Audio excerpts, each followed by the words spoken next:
Hello guys! After a really hard time trying to get from Laos to Vietnam, I'm finally in Hanoi. Just always have to watch out for all the scooters. So today is my first day here in Hanoi and I've already done a free walking tour in the morning, but it was a lot of walking and not really that much information or that many stops along the way. We did see the train pass through the train street, which was perfect timing, so I don't really have to worry about that anymore. We have made it to Train Street.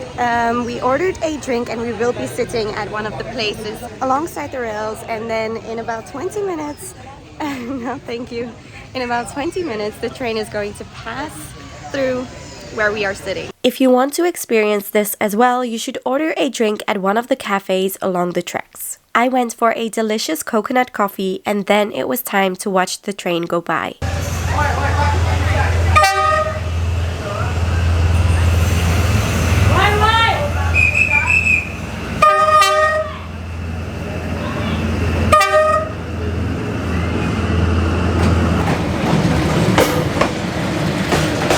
Next up, we passed by some dog being sold on the street as we admired the street murals. We passed by the Hang Dao water tank and eventually reached the Long Bien Bridge. The guide really felt like this was the Eiffel Tower of Hanoi, but I'll leave that to you to decide. After too much time walking over this bridge, we finally arrived at the Dong Xuan Market. This is one of the biggest markets in the city where you can find pretty much anything you can think of. We definitely worked up an appetite on our walking tour, so we headed to Bahn Mi Hoi An for our first banh mi. These were so good that we came back here every day. Next up, the girls tried their first egg coffee, which they thoroughly enjoyed, but I had one a bit later on at the most popular place in town, called Cafe Giang. I've made it to the big city lake, and on the lake there is a small island that has a temple on it, and it's connected by a red bridge, and all the locals are taking some nice pictures here, so I'm gonna go and have a look at the temple now.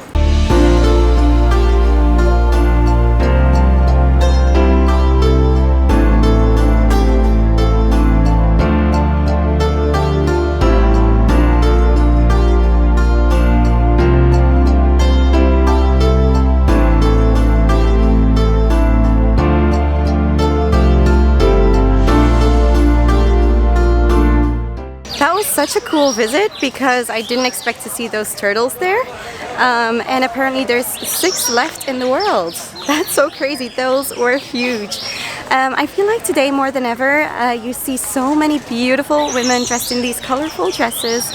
Hello, hi! my name is Chichi. What is your name? My name is Sarah. Just a little girl practicing her English, like doing a school thing or something. But I was saying that these women look so stunning because it's a Sunday and they're all out doing photo shoots, and I love it. I am here for it.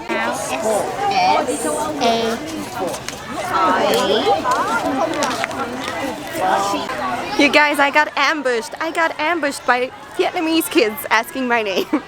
I loved it. That was so cute. I love that they are just learning some English even on the weekends. Yeah, it was nice. Since it was Sunday, I walked around the lake and many locals were doing the same. People watching has become a hobby of mine, and I enjoy seeing how people in other countries love to spend their day off. I have ended up in the Hanoi Book Street, and I hadn't heard about this before. I just ran into it, and it's this beautiful market with lots of creative workshops and some food and lots of books, and you can really see that it's a very local thing, and it's Sunday obviously, so it's full of locals, but this is such a hidden gem from hidden from tourists, and I'm loving it. I wish we had this back at home, like just kids being able to go and paint things and yeah, just doing lots of cool crafts. I feel like we need a lot more of that in the Western world, like just more creativity.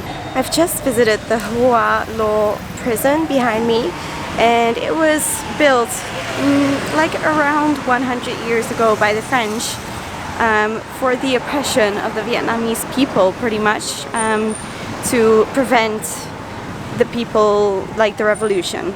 In the 70s it was reused by the Vietnamese to hold the pilots of the US from the Vietnam War. And to me it just baffles me that all of this is so recent, like my grandparents were alive for all of this. And I feel like sometimes we forget that, like all these things in history that happened so recently and is happening now. Like there's still wars going on that should not be going on at all. And I always find it very difficult, but yeah, it's interesting to see, and I feel like everyone should at least visit it and just inform themselves about things like this. But yeah, on to the next stop.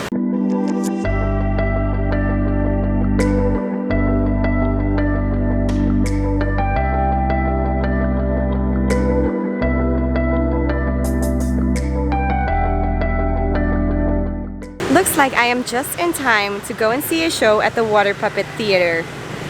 It is almost 4 p.m. and the first show is at 4, so let's go and see if I can get a ticket. On Sunday, the first show is actually at 5:15, which is in an hour and a half, so I'm just gonna walk to the Note Cafe, which is one of the most picturesque cafes, or definitely the most popular cafe in all of Vietnam. You'll see why in just a second. And then I'll come back to the theater to catch the show. The Note Cafe, what's in a name? This cafe is a nice place to grab a drink while reading some of the sticky notes that travelers from all around the world have put up here. Some are deep, others funny, but all of them together make for a very colorful decor. What would be on your sticky note? Let me know in the comments. Then it was time to head into the theater for a very traditional Vietnamese show. Water puppetry originated in northern Vietnam around the 11th century. In Hanoi, you can attend one of the shows telling stories of Vietnamese folklore and legends. Accompanied by Vietnamese musical instruments and some actors, it is really an unforgettable experience.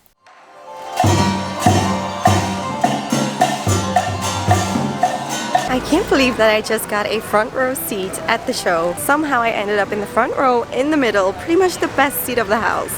I'm really happy about that. I definitely like the legend of the lake the best out of all the different things that they performed. Yeah, and now it's gone dark, so it's time to go visit the night market. This night market is only on the weekend, so Friday, Saturday, Sunday, and it is now Sunday, like I've said many times before.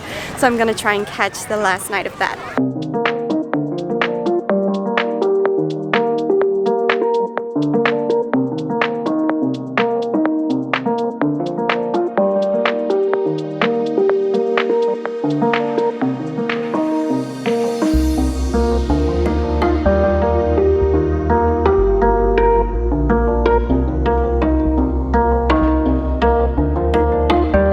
The next morning, we joined the many locals on the street having a coffee here. This was the best salt coffee I've ever had, and I will link it below because you must try it. To accompany it, I walked to the King Roti for a delicious, fresh, sweet stuffed bun. No chocolate yet.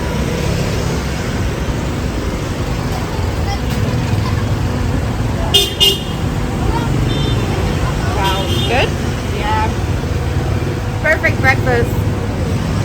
Once breakfast was sorted, we headed to this place to grab a popular banh mi to take away for lunch. We preferred the first one though, as this one only really had meat. This morning, me and a friend, we have come to the imperial city of Hanoi, and this is pretty much the old imperial palace of back in the dynasties. Like, this was used as a palace for about 1,000 years, and it's sad, like a lot of it is still here today, but also a big part of the palace was destroyed by the French because they wanted to just put something else there.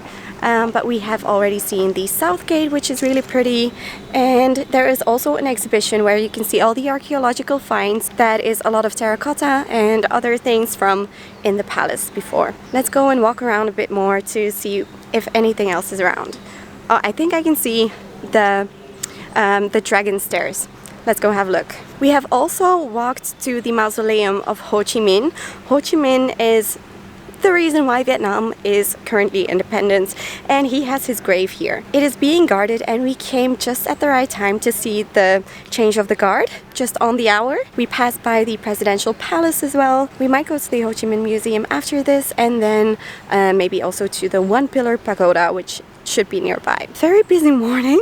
We left at about 9:30, got an amazing salt coffee, and then also got a King Roti bun, which somehow I managed to get all over myself. Thank God for my friend, because she definitely saved me with most of the chocolate still in my hair. She helped me not get it all over my white shirt.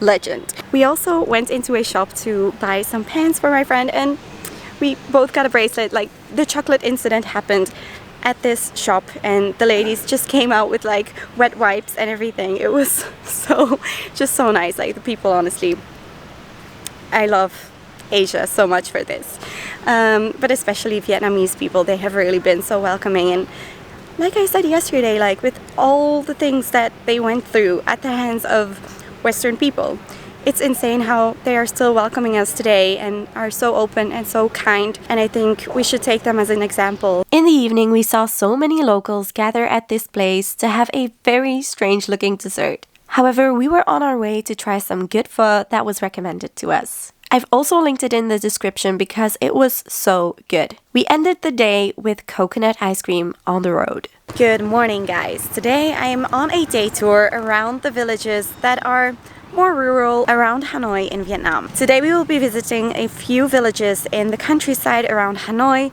and they are very famous for certain crafts or certain artisan products, very local products that you can only find really in Vietnam, or at least like this. Our first stop, after about 2 hours after I've been picked up at the hostel, it was quite a long ride. Our first stop is finally the incense village. So the people here are famous for the incense that they make, and red is the best color, or it brings the most luck.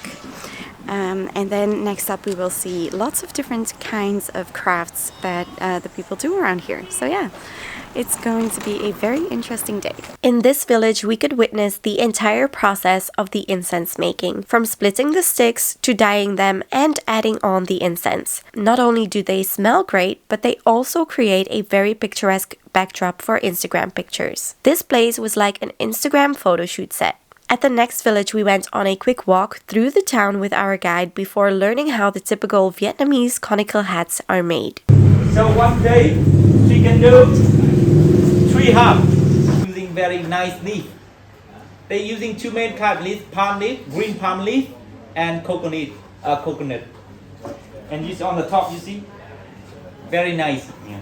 After some information at the loveliest Vietnamese woman's house, we had an amazing home-cooked lunch while sitting on the floor before being put to work. Each one of us got to paint a conical hat to take home, while the lady of the house demonstrated how the silk-covered ones are made. Then we had one last stop on the agenda. This studio is where they make traditional Vietnamese lacquerware. They cover a base of wood or ceramics with eggshell and other materials, finishing it off with the lacquer, resulting in a beautiful traditional art piece. If you want to see what I get up to in Vietnam, then definitely subscribe and hit the notification bell so that you don't miss any of the upcoming videos. My time in Vietnam has been absolutely incredible. So if you don't want to miss any of that, I will see you in the next video. Bye!